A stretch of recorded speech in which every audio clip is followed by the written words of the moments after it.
So, for a while, I've been wanting to actually talk about the Cypher System game that I'm running currently, as my current sort of major game right now. I really want to talk about it because it's going really well,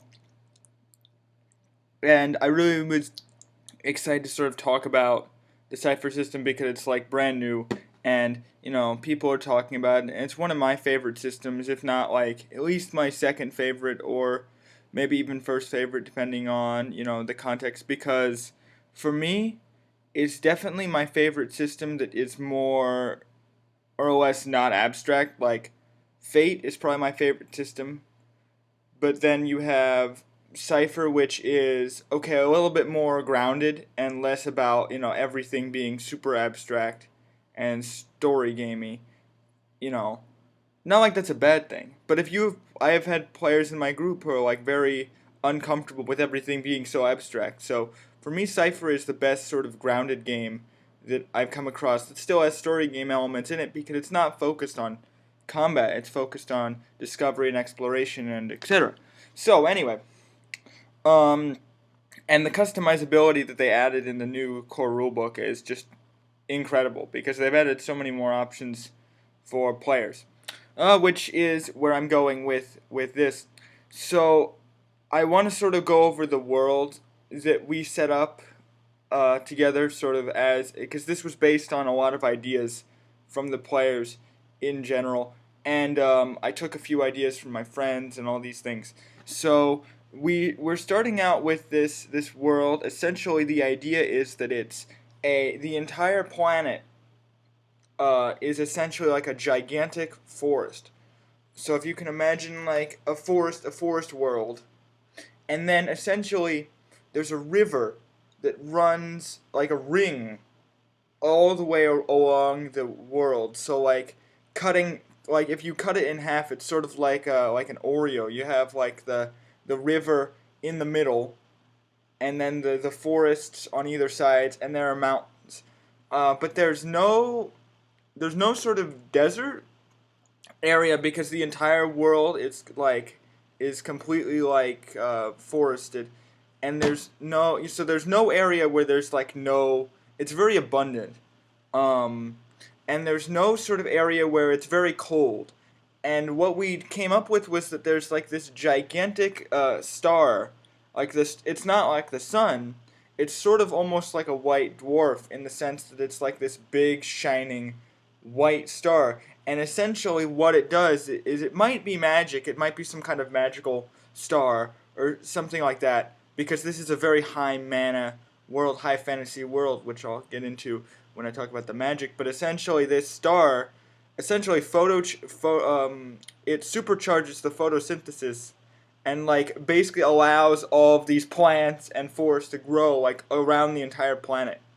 And it's kind of interesting uh, because we also decided, and this isn't something that's come up yet, but there aren't traditional seasons either, but the seasons, quote unquote, will be determined by the type of radiation or energy that the sun or the star emits, sort of. So instead of it being cold, it might be, oh well, now all the colors are reversed and gravity might shift, or it'll be more gonzo things like that rather than just, oh, it becomes warmer or colder. The entire environment might magically change depending on what season it is. It might cause a lot more awkward, strange effects as time goes on. We haven't really decided what those seasons will be, but that's sort of the idea. And so we have this giant forest planet, and it's sort of like 40 D&D with the original setting where it talks about these sort of points of light within the forest. So you have these cities or villages that are sort of scattered amongst the forest, and they're all sort of separate kingdoms, but they might be connected through trade routes and things like that because the river makes it very easy to trade along the world. We also established there are pirates along the river, so that's another thing. You have trade can get anywhere, but so can criminals and all these things. So that's very interesting. So we established immediately, because we had built this world before, and we had established, okay, when I was building another campaign world, we came up with this idea of doing a magical college based campaign. So you know how you have like wizards who study different magical schools and they all learn different types of not necessarily like Harry Potter, but more like this whole magical college, very like Ars Magica sort of like high society sort of like academy district sort of thing. So we had established like this one canon where okay, well we're gonna set a campaign in this sort of academy district where you guys are all magical characters and you're all sort of working in this like academy sort of city that has a lot to do with like um, studying different types of magic and like there are rivalries between the different schools. I was getting this whole like very like Ivy League sort of vibe. So you have like these very prestigious sort of magical schools that all train different types of mages, and they're also sort of all rivals with each other. And we also had this thing where there's also a physical academy where they'll train soldiers and things of that nature, and they're also related they're in the same area. So you have all these like very well trained elite people who are all gathered in one city. And that city was interesting because I named it. We ended up naming it Corviston, which is named after. I came up with the name just based on the just coming trying to like find a random name generator, but then I realized oh yeah that's the same name I used in House of Odenwald. It's not related, but it was just a little funny joke that no one else in my group got, but it made me smile a little bit. And it was interesting because Corvus is like it means like the raven, and the raven is sort of this bird of prophecy. And in in Egyptian mythology, you have Thoth, who's like this bird god of knowledge. So I found it very interesting that it's sort of also this sort of idea of like prophecy and knowledge and magic, and all of this. So that's sort of where I established that, and sort of the banner of the kingdom is this blue azure raven sort of thing. So we ended up making characters, and so the characters that we have. Well, actually, I should explain how the magic works first. The magic that I'm using for this game is very interesting because I like freeform magic. Like that's my favorite type of magic because I don't like constraining players to a spell list. But at the same time, I do like having a spell list. So what I decided was, okay, we're going to set up this system where basically you can cast any spell that you can imagine, right? And there are people in this world who are born with your magical talent. There are people who can train to enhance their own magical talent. So there are some people who are like basically sorcerers and wizards and stuff like that. And we're using because since Cypher uses a pool system, I kind of said, okay, well this is going to be more like you're spending mana points. It's going to be more like an MP system where you're spending mana to you're using your mana energy to like craft these spells. The idea is taking this from sort of a Mage the Awakening or Burning Wheel perspective. If you cast these sort of freeform spells, they can be very dangerous if you don't know what you're doing. So that's why these magical colleges are sort of established, is so that you have, okay, well, you're not allowed to cast magic unless you're trained, because if you don't train and prepare yourself to cast these spells, you can harm yourself, you can disrupt reality or destroy the environment, you can cause magical backlash, all these sort of like negative effects that are with this raw magical energy that you're harnessing. Um, that sort of thing. We also said, okay, well, if you study and you study these spells enough, you basically, in a D&D sort of mentality, you memorize them. And in that sense, because essentially when you're doing the freeform magic, you have to roll to see if you do it correctly, and then all that, and then if you fail, then you have to roll for, magical effects, like either some kind of wild effect or some kind of backlash. We haven't really determined how that's going to work yet entirely. I'm just going to sort of wing it depending on what I feel like would be more interesting in the moment. GM intrusions and all that. but if you have a spell that's you basically if you memorize a ton of spells, you're essentially then going to use the Vancian system of, okay, well, I I have these spells, except I don't think you forget them. So it's more like 5e, where you just have but instead you're using points.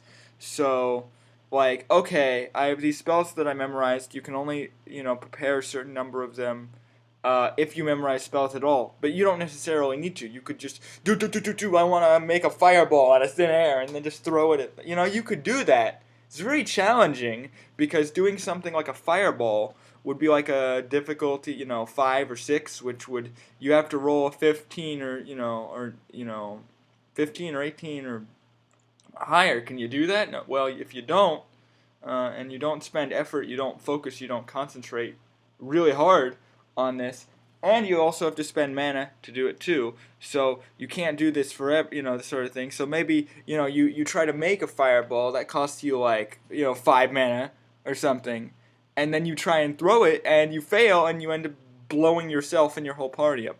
Yeah, nice job there. That kind of thing.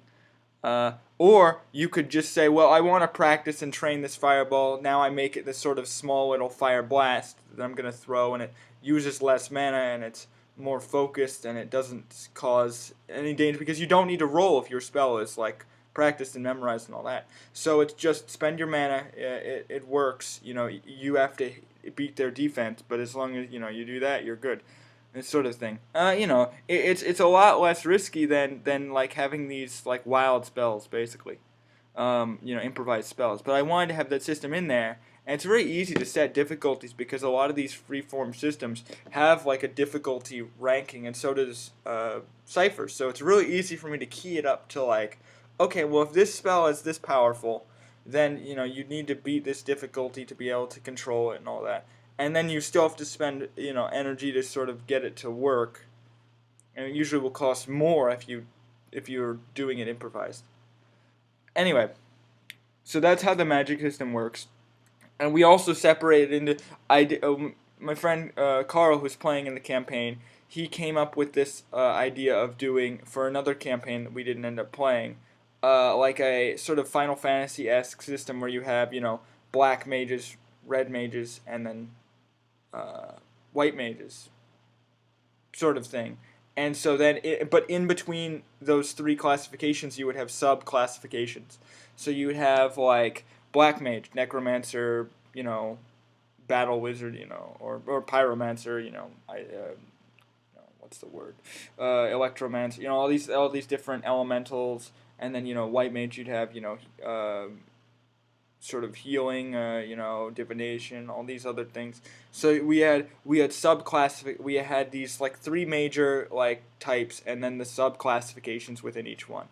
And we didn't. I don't think we wrote all those down, but it's more like being vague about it. But it's sort of this idea that magic is like highly codified. So you have like, when you look at someone like, for example, our first character is a necromancer.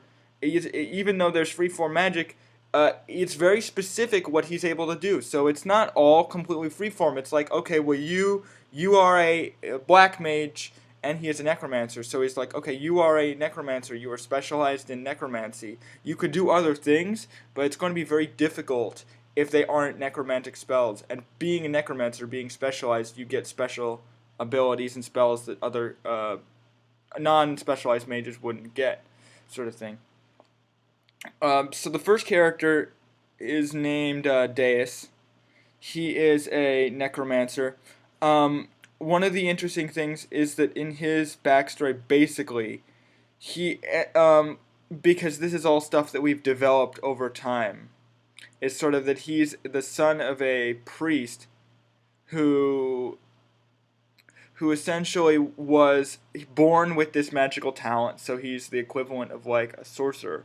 But later on, he was found by a traveling wizard who found him in this village with his family, and basically said, well, okay, you have magical power, sort of like in a Anakin Skywalker way. Oh, well, you're talented with magic. And then essentially, the master said, okay, I'm taking you away. Like, I'm going to teach you how to use magic.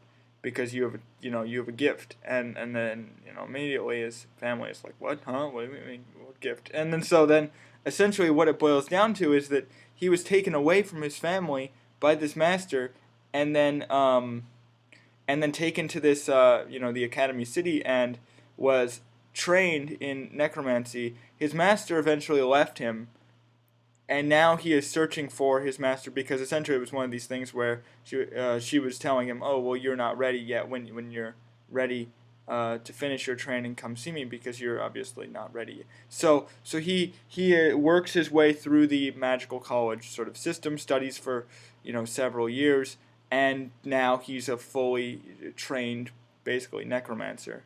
I don't know if he's graduated or not, but I think he's like at least a senior. So he would be about to graduate, if nothing else.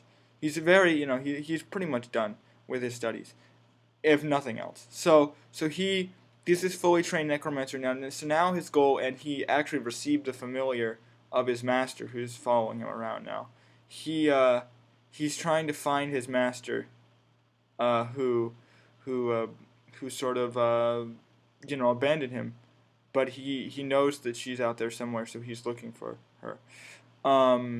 He's really cool so far, because I think one of the coolest things, which I'll get to later, I'll tell you, because he picked some really, like, he said, okay, well, what do I want to do?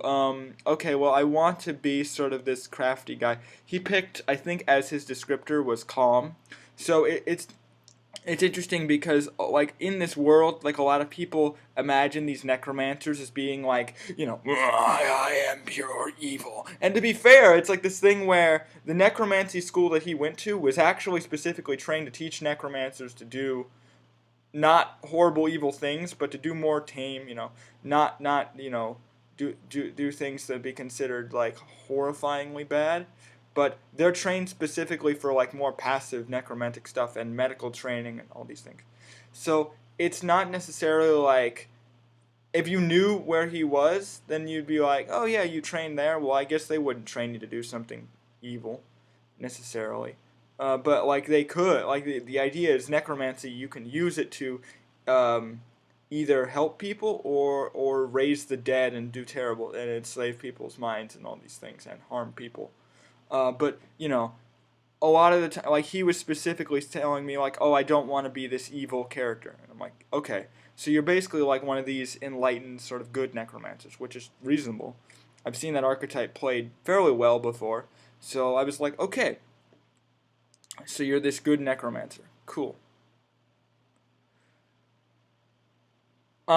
He basically, what happens with him is that like we end up having the whole party meet together. So I'll get into that actually, because that'll be the good way to introduce the other characters. I'll probably split this into multiple parts because it's getting kind of long.